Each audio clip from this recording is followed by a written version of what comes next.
Buenas, buenas, bienvenidos todos ustedes a nuestro segundo episodio de El Mojado Podcast. Muchas personas, muchas historias. Estamos muy felices de estar aquí nuevamente. De antemano queremos darles las gracias porque han recibido nuestro primer episodio y este podcast con mucho cariño, con muchas reacciones, y eso nos tiene muy felices de saber que este podcast ha llamado su atención. Es por eso que hoy, en este segundo episodio, vamos a compartirles, a narrarles la historia de uno de ustedes, de un inmigrante venezolano que con mucho amor, pero también con mucha valentía nos ha contado su historia, y hoy a través de nuestra voz queremos darle voz a esa historia.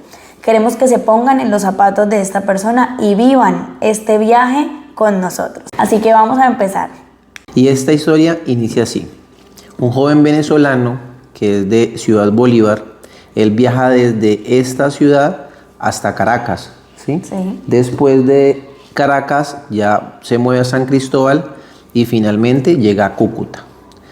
En Cúcuta, norte de Santander, Colombia, él se quedó una semana, ¿sí? Todo esto pues porque tenía que moverse hasta el Chocó, ¿sí?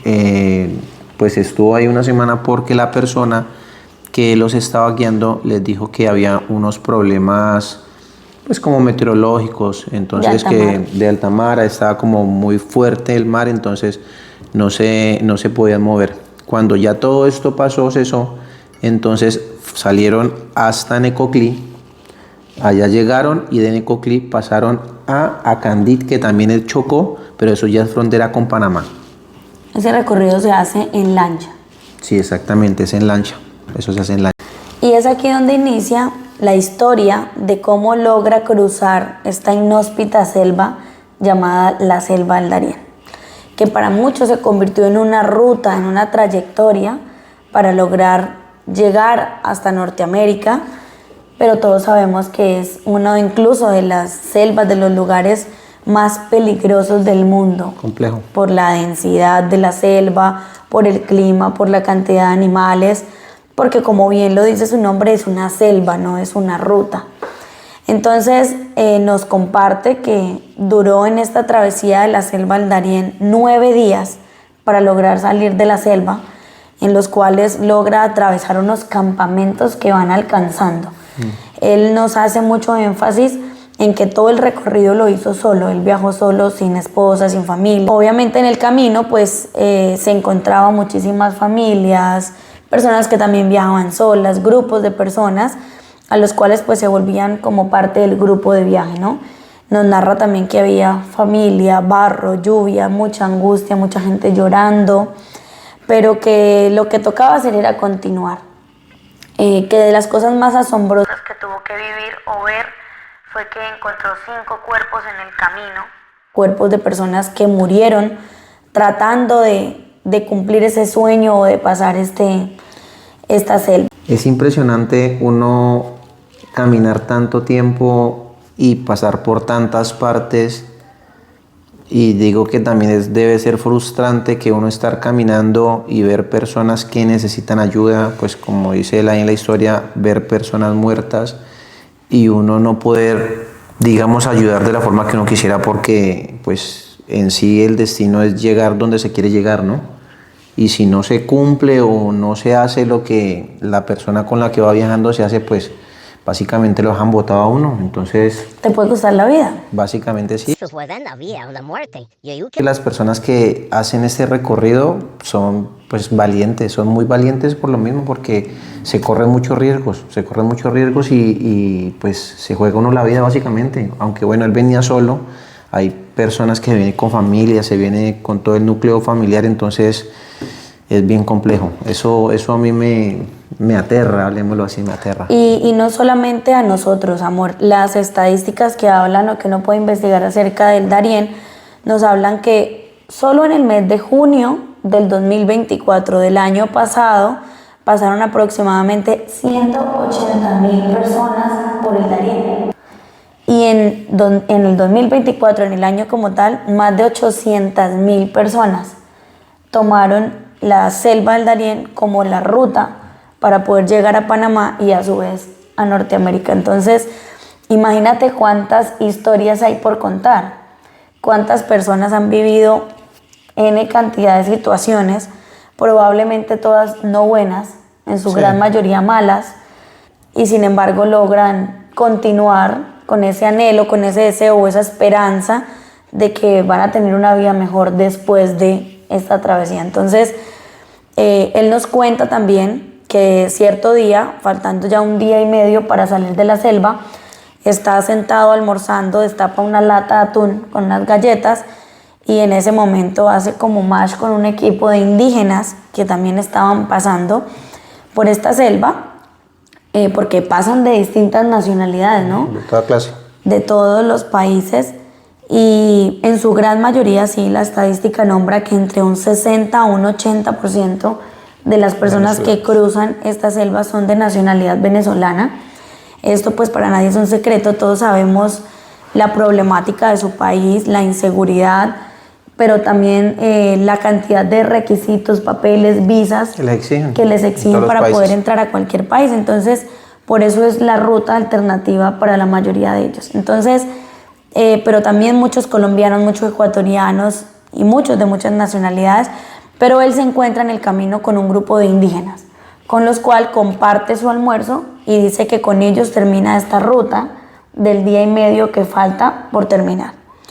Al llegar como al último campamento, que es el último trayectorio ya como para salir a la libertad, entonces dice que hay que pagar nuevamente el derecho a un cupo en una lancha por $40 para que ésta lo pueda dejar ya al otro lado en una sede o en una carpa que hay de la ONU, que es de migración de Panamá.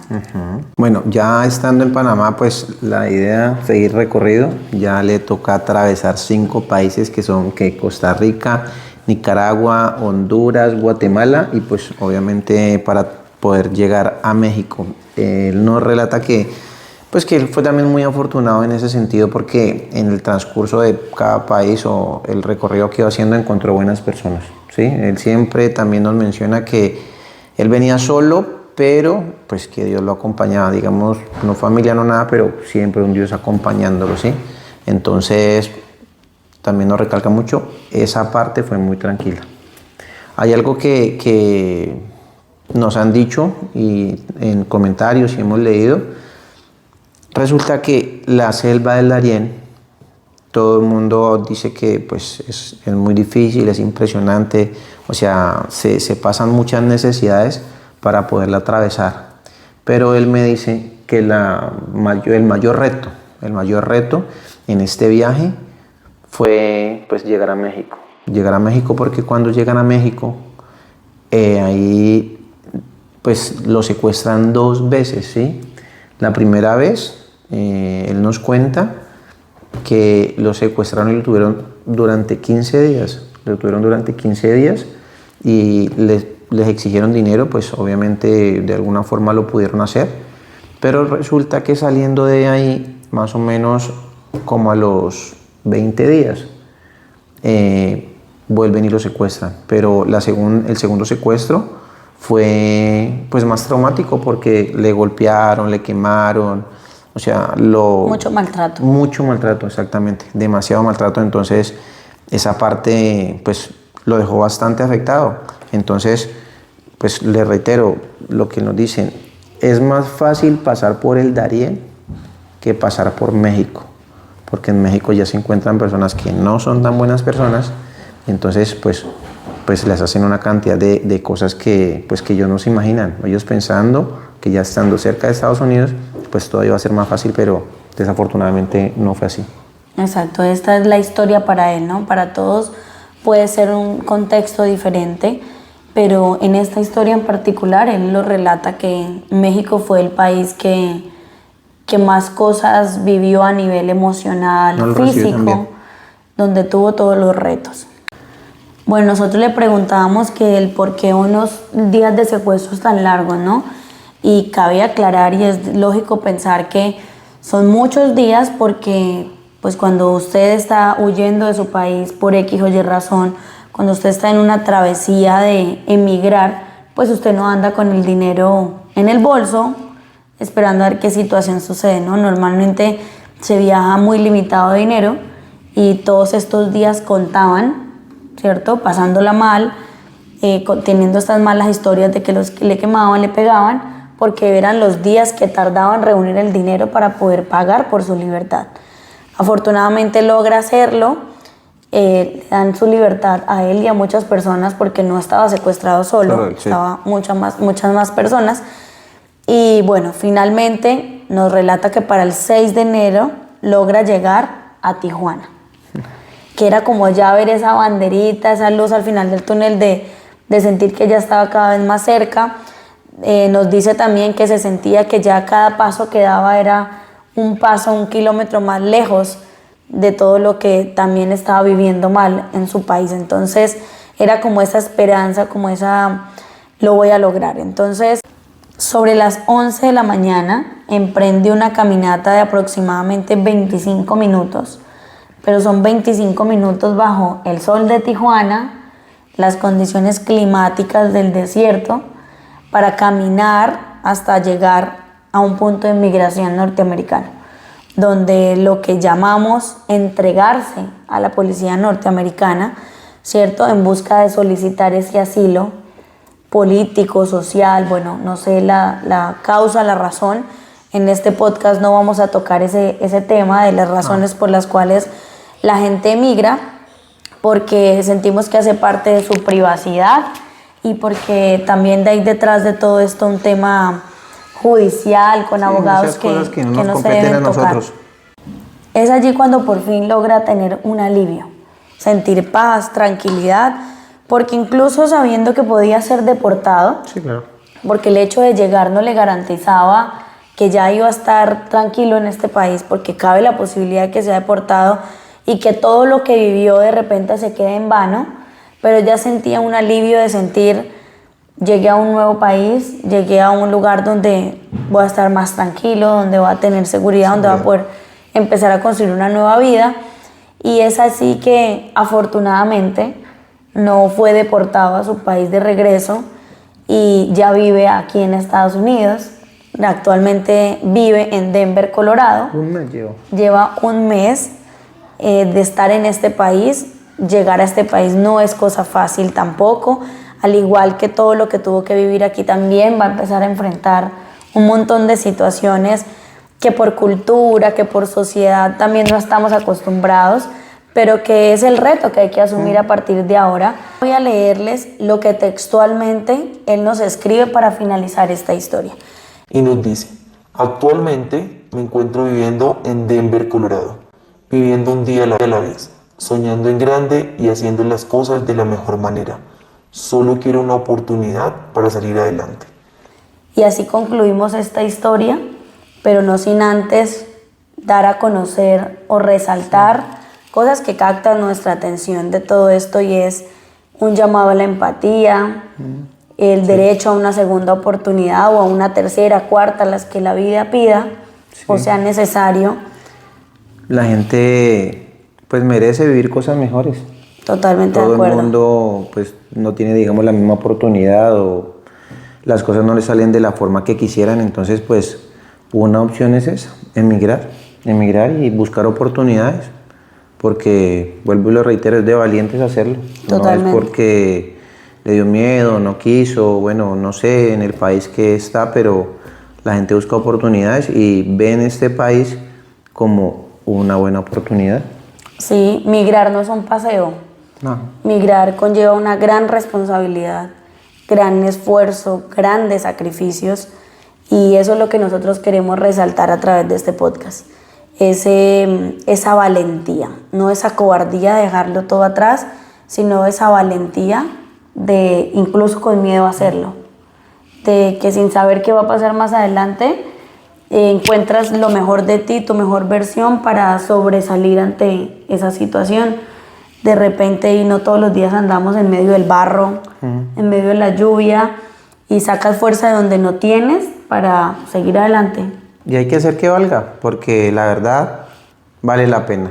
Conoce uno cosas nuevas, otras experiencias se viven, entonces hay que hacer que valga la pena. Inclusive él en la historia nos dice que ha valido toda la pena del mundo haber pues viajado, pasado por tantas cosas, porque en ese momento él siente que está bien.